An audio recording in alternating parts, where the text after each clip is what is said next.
탕탕탕 총성이 멈췄습니다. 세발 그게 끝이었죠. 누군가 죽었다는 뜻이었습니다. 그는 창문을 닫고 불을 껐습니다. 미얀마에서 살아남으려면 보지 말아야 했거든요. 차관이든 뭐든 상관없었습니다.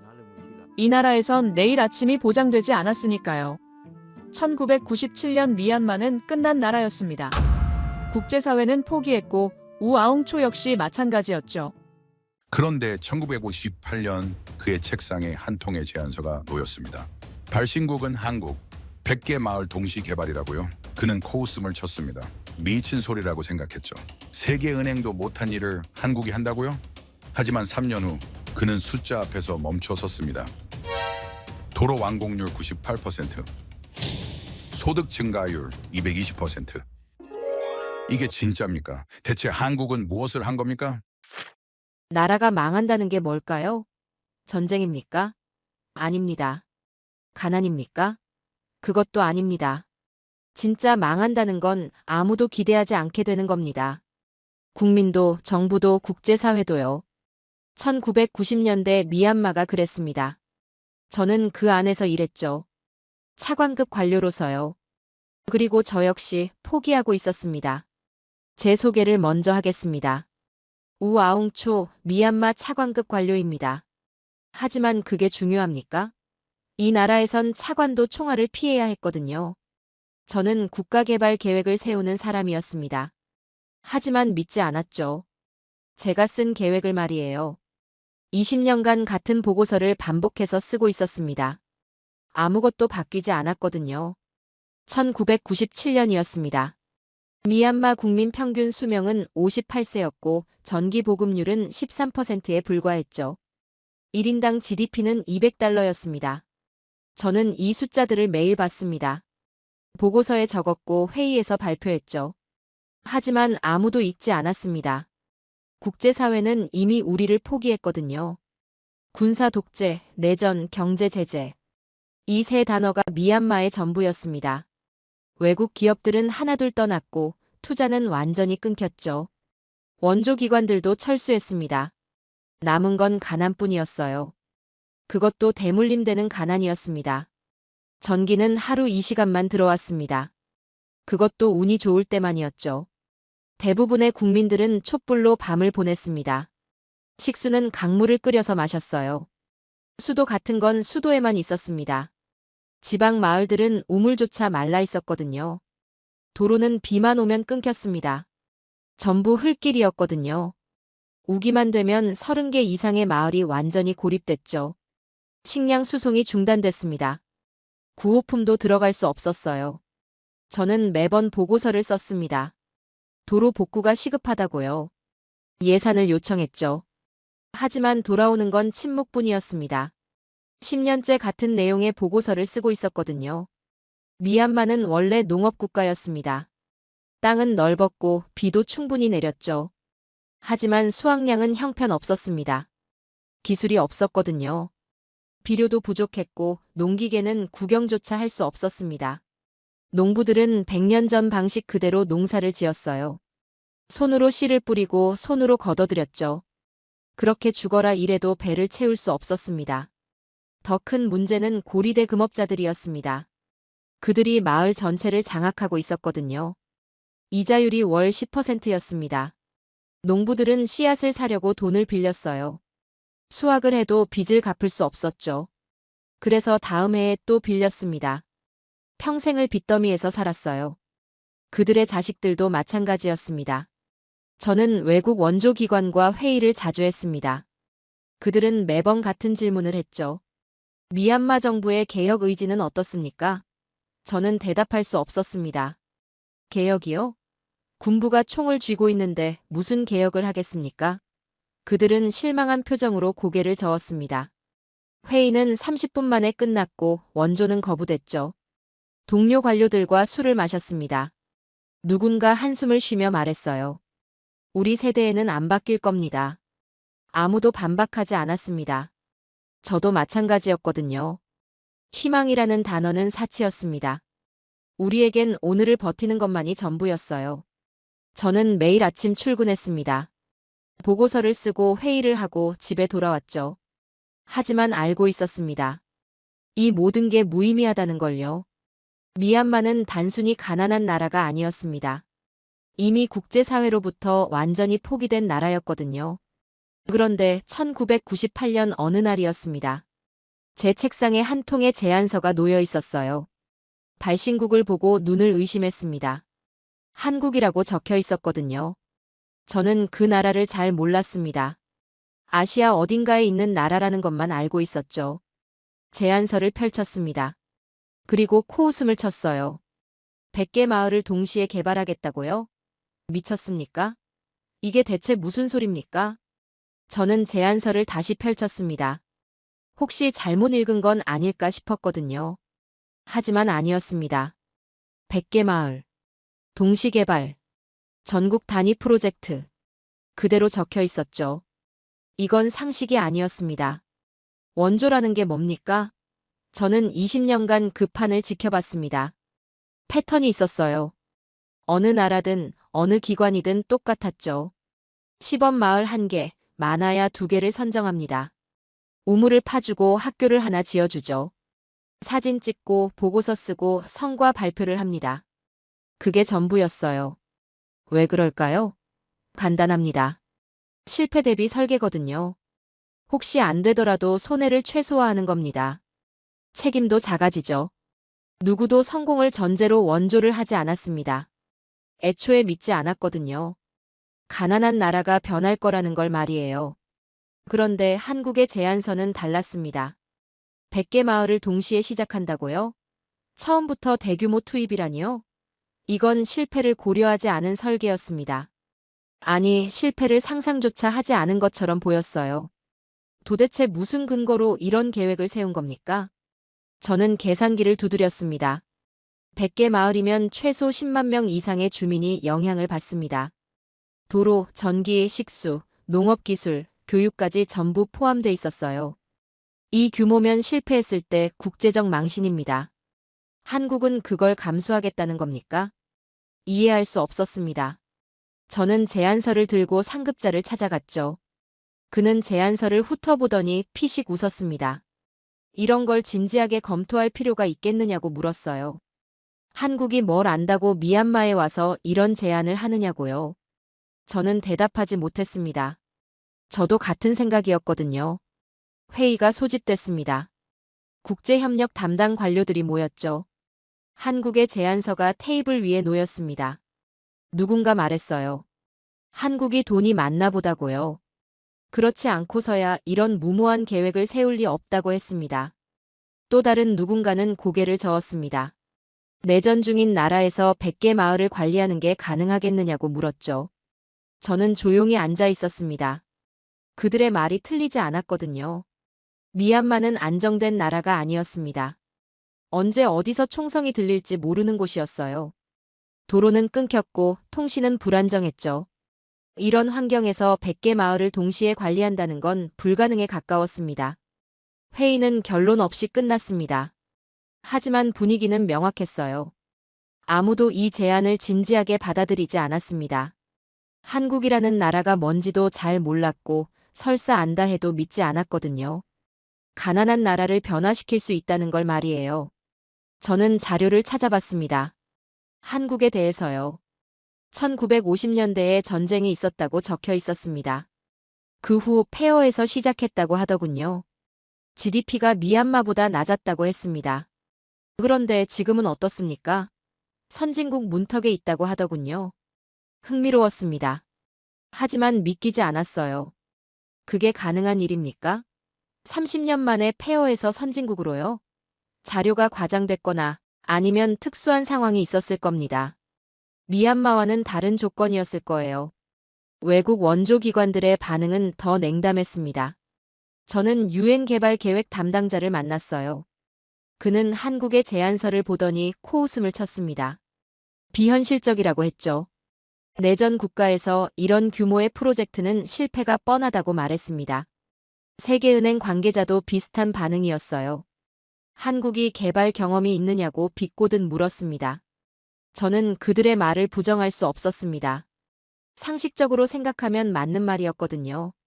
하지만 이상하게도 찝찝했습니다. 뭔가 놓치고 있는 게 있는 것 같았어요. 한국은 왜 이런 제안을 한 걸까요? 단순한 과시용입니까? 아니면 정말로 될 거라고 믿는 걸까요? 저는 밤늦게까지 제안서를 들여다봤습니다. 숫자를 계산하고 일정을 검토했죠.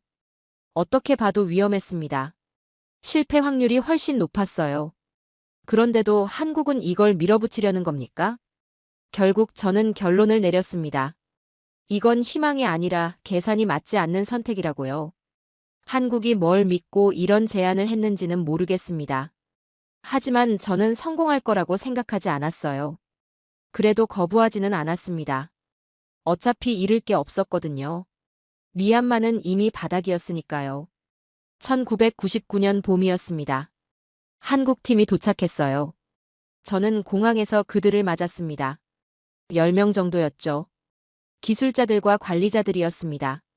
그들은 큰 가방을 들고 내렸어요. 장비였습니다. 측량 도구, 토양 분석 장비, 각종 농기구 샘플들이었죠. 저는 호텔로 안내했습니다. 그들은 피곤해 보였지만 곧바로 회의를 요청했어요. 내일 당장 현장에 가고 싶다고 했습니다. 저는 놀랐습니다. 보통 외국 원조팀들은 며칠 쉬고 관광도 하거든요. 하지만 한국팀은 달랐어요. 쉴 시간이 없다고 했습니다. 첫 마을 방문은 충격이었습니다. 한국 팀장이 마을 사람들을 모았어요. 저는 통역을 했죠. 그는 간단하게 말했습니다. 우리는 여러분을 돕기 위해 왔다고요. 하지만 조건이 있다고 했습니다. 여러분이 직접 일해야 한다고요. 마을 사람들은 어리둥절했습니다. 저도 마찬가지였어요. 원조인데 일을 하라고요? 보통은 그냥 주는 게 원조 아닙니까? 한국 팀장은 계속 말했습니다.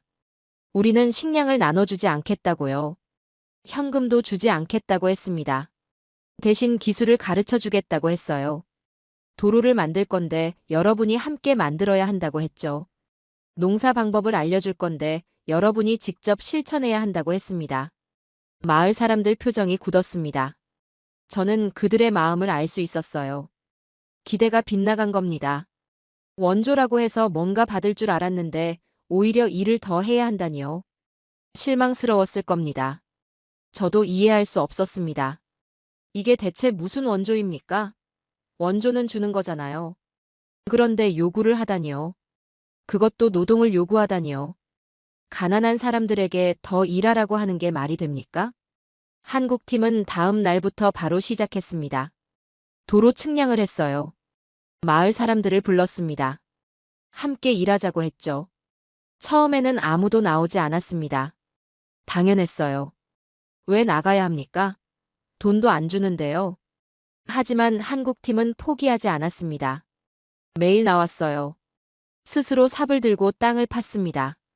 측량하고 표시하고 계획을 세웠죠.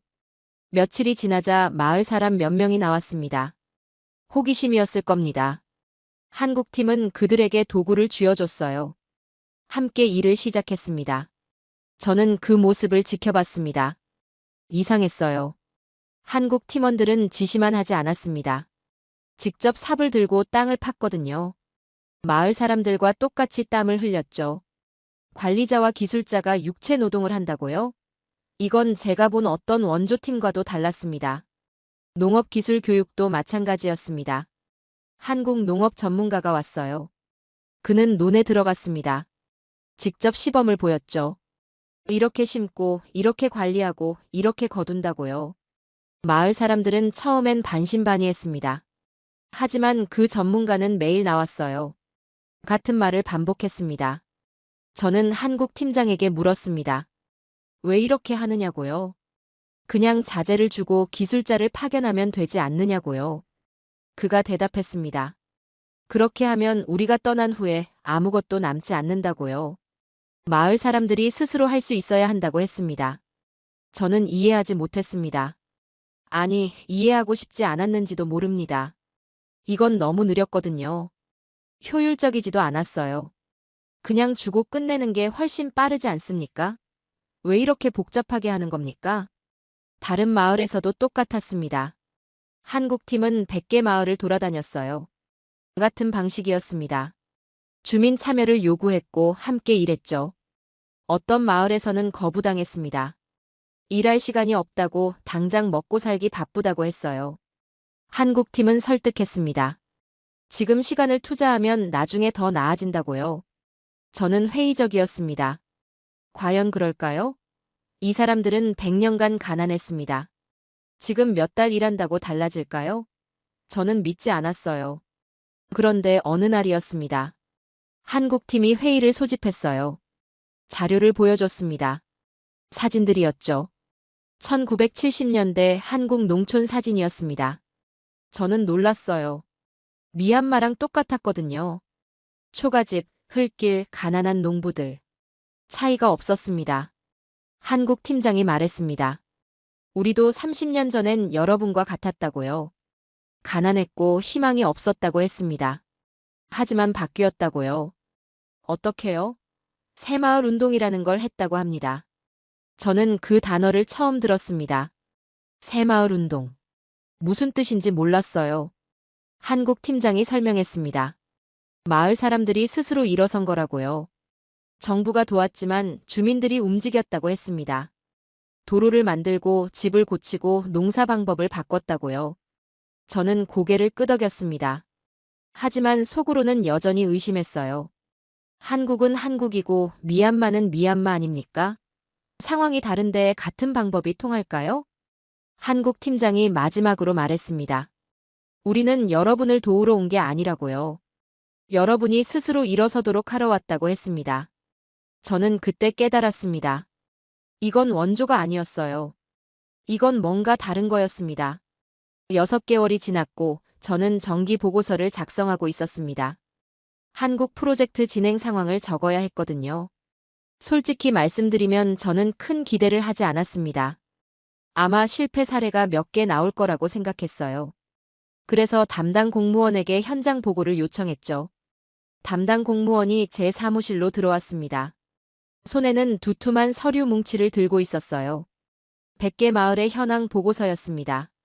저는 커피를 한 모금 마시고 첫 장을 펼쳤죠. 그리고 손을 멈췄습니다. 숫자가 이상했거든요. 도로 완공률이 적혀 있었습니다. 100개 마을 중 67개 마을에서 도로가 완성됐다고 했어요. 6개월 만에 말입니다. 저는 다시 한번 확인했습니다. 혹시 제가 잘못 본 건 아닐까 싶었거든요. 하지만 오타가 아니었습니다. 정말로 67개 마을이었어요. 믿을 수 없었습니다. 미얀마에서 도로 하나 만드는 데는 보통 2년이 걸립니다.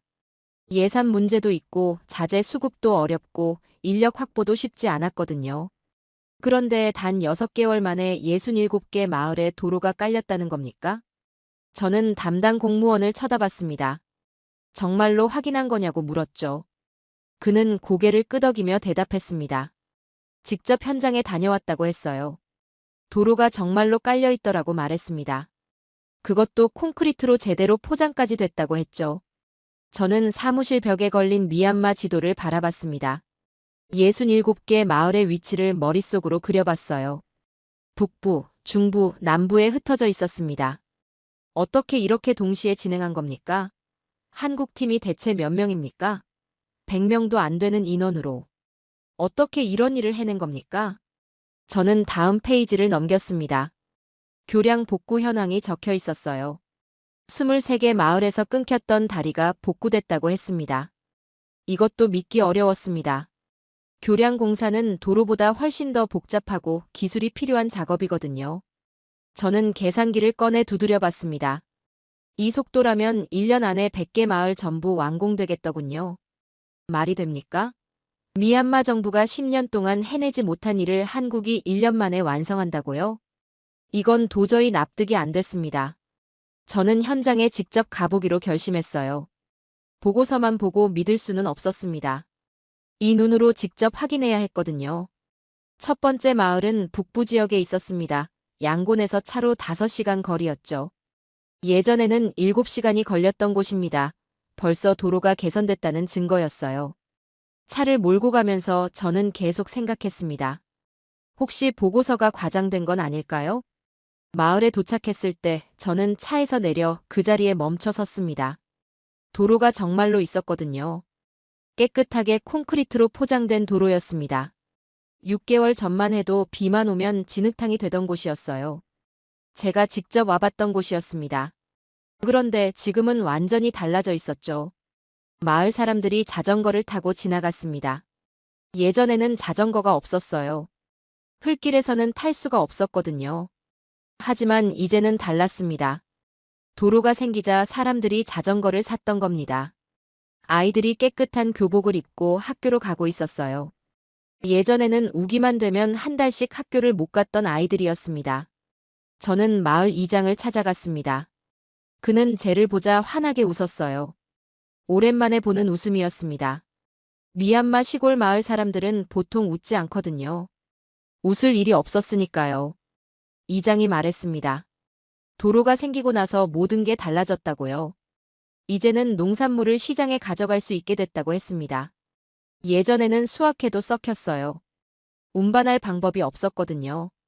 하지만 이제는 트럭이 마을 안까지 들어온다고 했죠. 저는 고개를 끄덕였지만 아직 조심스러웠습니다. 한 마을만 보고 결론을 내릴 수는 없었거든요. 혹시 이 마을만 특별한 경우일 수도 있었으니까요. 그래서 두 번째 마을로 향했습니다. 중부 지역이었어요. 그곳도 똑같았습니다. 도로가 깔려 있었고 사람들이 활기차게 움직이고 있었죠. 세 번째 마을, 네 번째 마을을 방문했습니다. 어디를 가든 같은 모습이었어요. 저는 차 안에 앉아 창밖을 바라보며 생각했습니다. 이게 우연일 수 있을까요? 67개 마을에서 동시에 이런 변화가 일어났다는 게 말입니까? 아닙니다. 이건 우연이 아니었어요. 뭔가가 분명히 작동하고 있었습니다. 양곤으로 돌아온 저는 즉시 통계 자료를 요청했습니다. 도로가 완공된 마을과 그렇지 않은 마을을 정확히 비교하고 싶었거든요. 일주일 후에 자료가 도착했고 저는 밤늦게까지 그 숫자들을 들여다봤습니다. 결과는 명확했습니다. 도로가 생긴 마을은 시장 접근성이 400%나 향상됐어요. 농산물 판매량이 크게 증가했고 마을 전체 소득도 눈에 띄게 올라갔습니다. 반면에 도로가 없는 마을은 아무런 변화가 없었죠. 저는 그래프를 계속 들여다봤습니다. 선이 가파르게 상승하고 있었어요. 이건 일시적인 현상이 아니었습니다. 구조적인 변화였거든요. 저는 계속해서 자료를 확인하고 또 확인했습니다. 혹시 오류가 있을까 봐요. 하지만 숫자는 정직했습니다. 거짓말을 하지 않았어요. 창밖을 내다봤습니다. 도시에는 불빛이 켜져 있었지만 저 멀리 시골은 여전히 어둠 속이었습니다. 67개 마을을 제외하고는 말이죠. 저는 생각했습니다. 그 마을들에서는 지금 무슨 일이 벌어지고 있을까요? 저는 여전히 완전히 믿고 싶지 않았습니다. 20년간 절망만 봐왔는데 갑자기 희망을 보라고 하는 겁니까? 하지만 숫자 앞에서는 부정할 수가 없었습니다. 뭔가 움직이기 시작했습니다. 천천히 하지만 확실하게요. 1년이 지났습니다. 저는 다시 현장을 방문하고 있었어요. 이번에는 농업 상황을 확인하러 갔습니다. 한국팀이 농업 기술 교육을 시작한 지 1년이 됐거든요. 과연 어떤 변화가 있을까요? 첫 번째 논에 도착했을 때 저는 놀랐습니다. 벼가 빼곡히 자라고 있었거든요. 키도 컸고 이삭도 무거워 보였습니다. 예전과는 완전히 달랐어요. 예전 논은 성글게 자라던 벼들이 듬성듬성 있었죠. 수확량도 형편없었습니다. 하지만 지금 눈앞에 펼쳐진 논은 달랐습니다. 마을 농부를 만났습니다. 그는 저를 논으로 안내했어요. 직접 보여주고 싶다고 했습니다. 그가 말했습니다. 한국 전문가가 가르쳐준 방법대로 했다고요. 모내기 간격을 조정했고 비료 주는 시기를 바꿨다고 했습니다. 물 관리도 달리 했다고 했죠. 저는 물었습니다. 얼마나 달라졌느냐고요. 농부는 웃으며 대답했습니다. 작년보다 2배는 더 나올 것 같다고 했어요. 2배라고요? 저는 반신반의했습니다. 농사는 기술만으로 되는 게 아니거든요. 날씨, 토양, 물, 모든 조건이 맞아야 합니다. 하지만 다른 마을도 똑같았습니다. 어디를 가든 수확량이 증가하고 있었어요. 쌀만이 아니었습니다. 콩도 채소도 마찬가지였죠. 한국 농업 전문가들이 마을마다 다른 작물을 권장했다고 합니다. 토양에 맞는 작물을 선택하라고 했다는 거예요. 저는 한국 농업 전문가를 만났습니다. 그에게 물었죠. 어떻게 이렇게 빨리 변화가 일어났느냐고요. 그는 간단히 대답했습니다. 우리는 물고기를 주지 않았다고요. 물고기 잡는 법을 가르쳤다고 했습니다. 처음에는 무슨 말인지 이해하지 못했습니다. 하지만 곧 깨달았어요. 한국 팀은 식량을 나눠주지 않았습니다. 씨앗도 그냥 주지 않았어요. 대신 어떻게 심고, 어떻게 키우고, 어떻게 거두는지를 가르쳤죠. 그리고 계속 피드백을 했습니다. 잘못된 부분을 고쳐주고 다시 시도하게 했어요. 이건 원조와는 완전히 다른 방식이었습니다. 원조는 주는 겁니다. 받는 사람은 고마워하고 주는 사람은 뿌듯해하죠. 하지만 그게 끝입니다. 다음 해에도 또 받아야 합니다. 의존이 생기는 거예요. 하지만 한국 방식은 달랐습니다. 주지 않고 가르쳤어요. 처음에는 힘들었을 겁니다. 농부들은 당장 먹을 게 필요했거든요. 하지만 참고 배웠습니다. 그리고 이제 스스로 생산하고 있었어요. 3개월 후에 수확기가 왔습니다. 저는 다시 현장에 갔습니다. 마을 창고를 보고 싶었거든요. 창고에 도착했을 때 저는 말을 잃었습니다. 쌀이 가득 쌓여 있었거든요. 마을 이장이 말했습니다. 이렇게 많이 수확한 건 처음이라고요. 농부들 표정이 달라져 있었습니다. 예전에는 수확기가 되면 걱정부터 했어요. 이번에도 부족할 거라고요.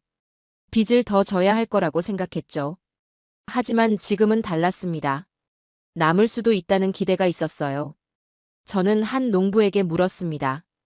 이 쌀을 어떻게 할 거냐고요? 그는 생각에 잠기더니 대답했습니다. 일부는 팔고 일부는 내년 농사를 위해 남겨두겠다고요. 저는 놀랐습니다. 선택을 하고 있었거든요. 예전에는 선택이 없었습니다.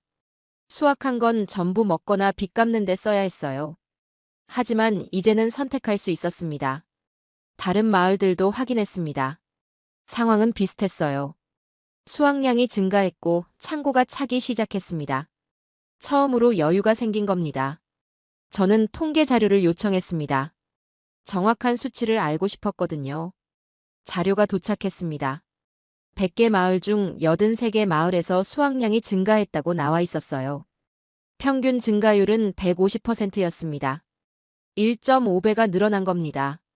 단 1년 만에요. 저는 자료를 계속 들여다봤습니다.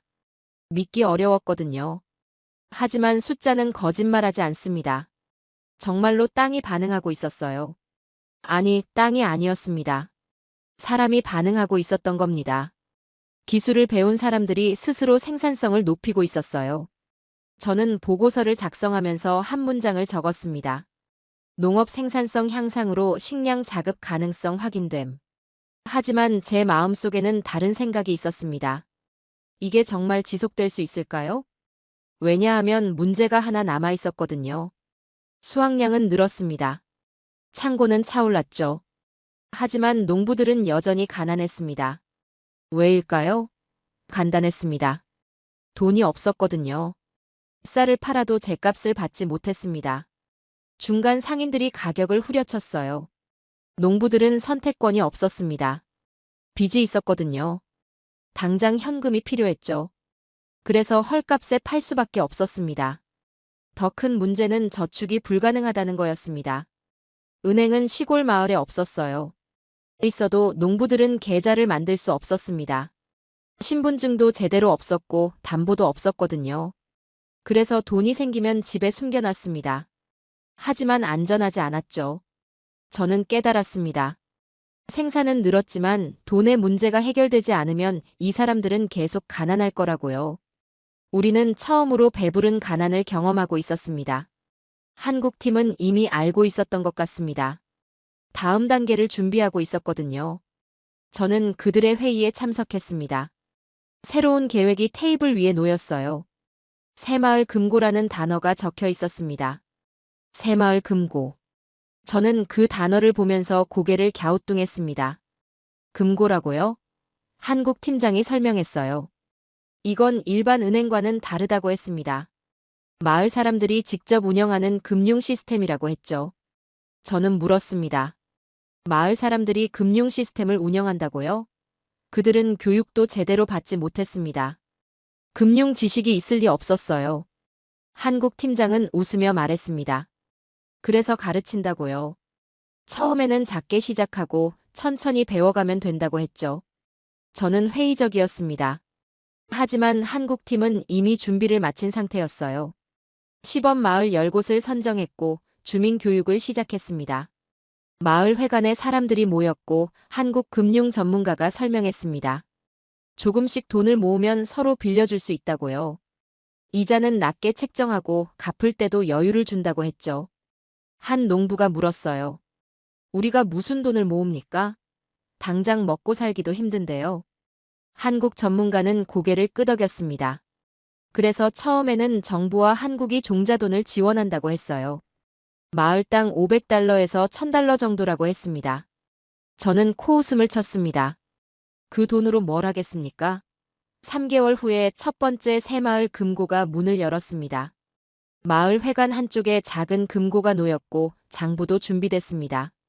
첫날 입금액을 확인했을 때 저는 놀랐어요. 20명이 돈을 맡겼거든요. 많아야 5달러, 적으면 1달러였지만 그들이 돈을 맡겼다는 사실 자체가 놀라웠습니다. 믿는다는 뜻이었거든요. 일주일 후에 첫 대출이 일어났습니다. 한 농부가 30달러를 빌렸어요. 염소를 사겠다고 했습니다. 운영위원들이 회의를 했고 결국 승인했습니다. 이자율은 월 2%였어요. 저는 충격을 받았습니다. 고리대 금업자들은 월 10%를 받았거든요. 5분의 1 수준이었습니다. 3개월이 지나서 다시 방문했습니다. 입금 회원이 50명으로 늘어 있었고 대출 건수는 15건이었습니다. 상환율은 100%였어요. 모두가 약속을 지키고 있었던 겁니다. 대출 용도를 살펴봤습니다. 염소, 닭, 재봉틀, 자전거, 소규모 장사 미천. 모두 생산적인 용도였어요. 소비가 아니라 투자였습니다. 한 여성을 만났습니다. 그녀는 재봉틀을 샀다고 했어요. 새마을 금고에서 40달러를 빌렸다고 했습니다. 이제 마을 사람들 옷을 수선해주고 한 달에 15달러를 번다고 했죠. 6개월이면 빚을 갚을 수 있다고 했습니다. 저는 그녀의 눈빛을 봤습니다. 예전에는 절망이 있었는데 지금은 계획이 있었어요. 빚을 갚고 돈을 모으고 재봉틀을 하나 더 사겠다고 했습니다. 다른 마을들도 새마을 금고를 만들기 시작했습니다. 6개월 만에 50개 마을에 금고가 생겼고 1년 후에는 80개 마을로 늘어났습니다. 총 예치금이 3만 달러를 넘어섰더군요. 이건 단순한 숫자가 아니었습니다. 마을 사람들이 처음으로 금융 시스템을 믿기 시작했다는 뜻이었어요. 더 놀라운 건 마을 내부 경제가 형성되기 시작했다는 겁니다. 재봉틀을 산 여성은 옷을 수선했고 염소를 산 농부는 우유를 팔았습니다. 자전거를 산 청년은 물건을 날라주고 돈을 받았죠. 돈이 마을 안에서 돌기 시작한 겁니다. 예전에는 돈이 마을 밖으로만 나갔습니다. 고리대 금업자에게, 중간 상인에게 빠져나갔어요. 하지만 이제는 달랐습니다. 마을 안에서 거래가 생기고 돈이 순환했습니다. 이건 작은 경제 생태계였어요. 저는 한국 팀장에게 물었습니다. 어떻게 이런 생각을 했느냐고요? 그는 대답했습니다. 1970년대 한국에서 똑같이 했다고요. 새마을 금고가 있었고 마을 사람들이 서로 돕고 서로 빌려줬다고 했습니다. 그게 한국 경제의 뿌리였다고 했죠. 저는 고개를 끄덕였지만 여전히 불안했습니다. 한국 팀장은 조용히 말했습니다. 마을 사람들이 직접 운영하니까 책임감이 생긴다고요. 외부 은행이 아니라 우리 금고니까 지킨다고 했죠. 창밖을 내다봤습니다. 마을 사람들이 오가고 있었어요.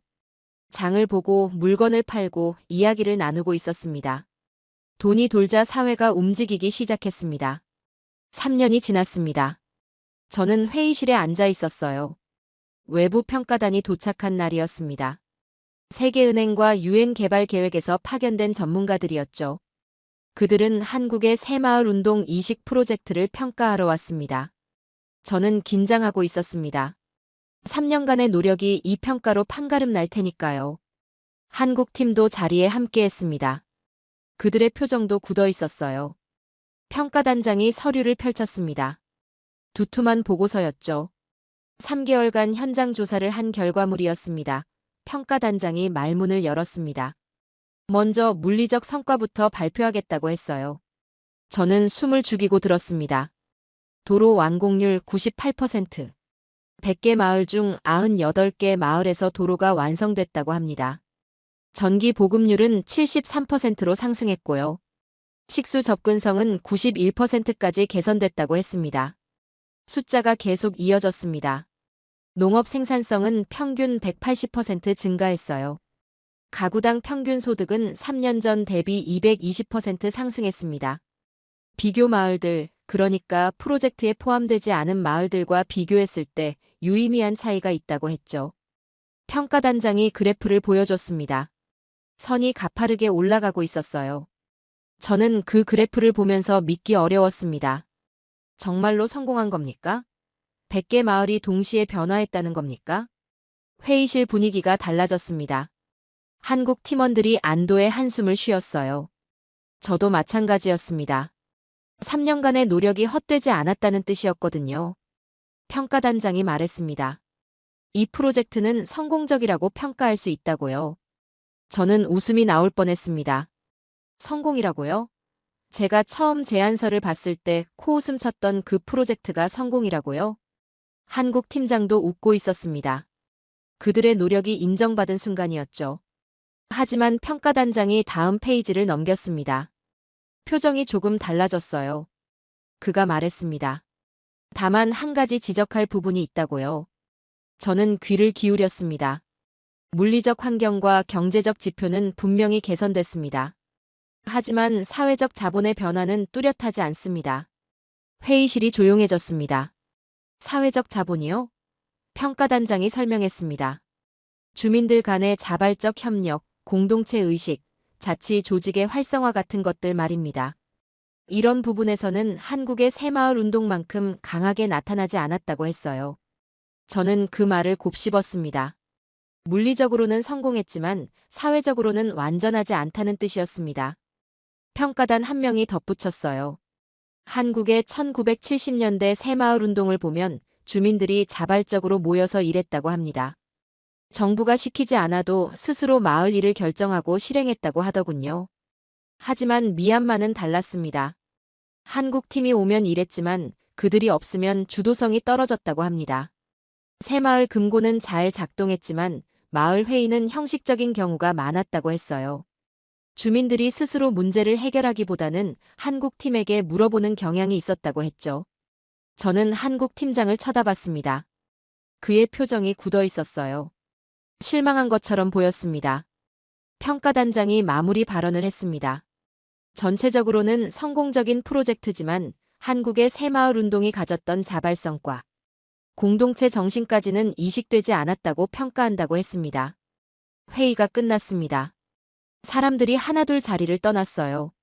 저는 자리에 그대로 앉아 있었습니다. 그 문장이 머릿속에서 맴돌았거든요.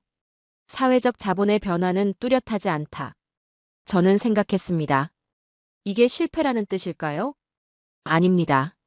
저는 천천히 깨달았습니다. 이건 실패가 아니었어요. 오히려 반대였습니다. 이 문장은 한국이 얼마나 특별했는지를 증명하는 문장이었거든요. 한국은 도로를 만들었고 기술을 전수했고 금융 시스템을 구축했습니다. 그건 복제 가능한 것들이었어요. 미얀마도 할 수 있었습니다. 하지만 단 하나 복제할 수 없는 게 있었습니다. 국민의 자발성이었습니다. 1970년대 한국 사람들은 정부가 시키지 않아도 스스로 움직였어요. 마을 사람들이 모여서 회의하고 결정하고 함께 일했습니다. 그게 새마을 운동의 진짜 힘이었던 겁니다. 미얀마는 그걸 배울 수 없었습니다. 왜냐하면 그건 기술이 아니었거든요. 문화였고 역사였고 민족성이었습니다. 한국 사람들은 가난 속에서도 서로를 믿었어요. 나라가 어려울 때 하나로 뭉쳤습니다. 그게 한강의 기적을 만든 진짜 이유였던 겁니다. 저는 창밖을 내다봤습니다.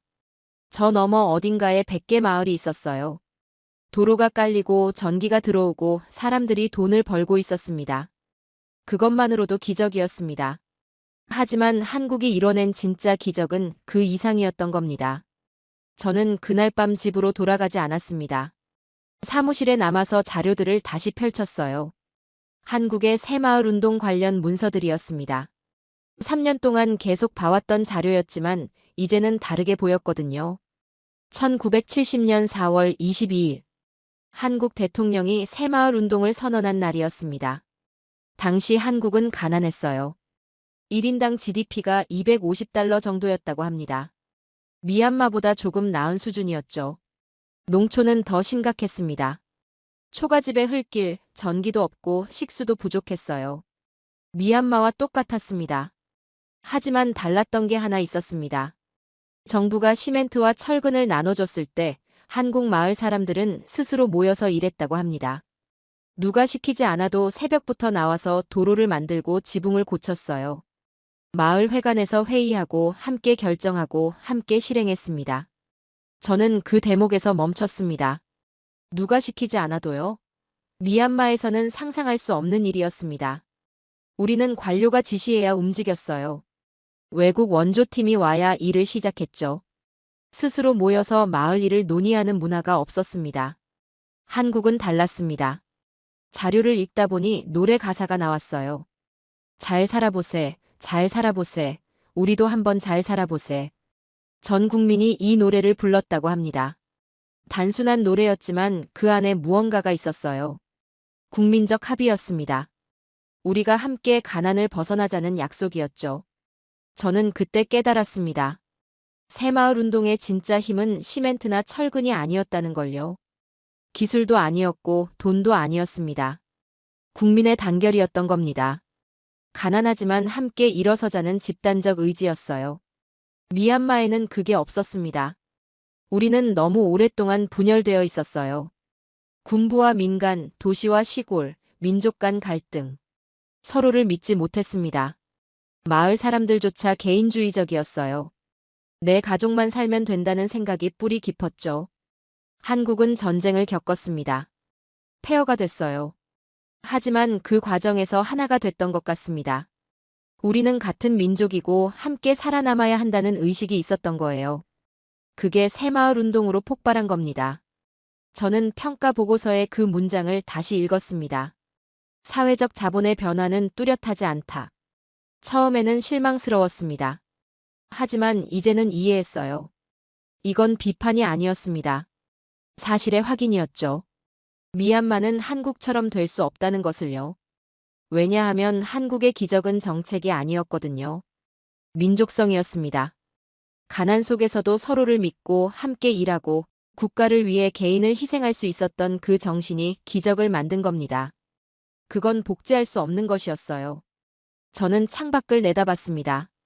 미얀마의 밤하늘이었어요. 100개 마을에서는 지금 불빛이 켜져 있을 겁니다. 사람들이 저녁을 먹고 텔레비전을 보고 내일을 준비하고 있겠죠. 3년 전과는 완전히 다른 삶이었습니다.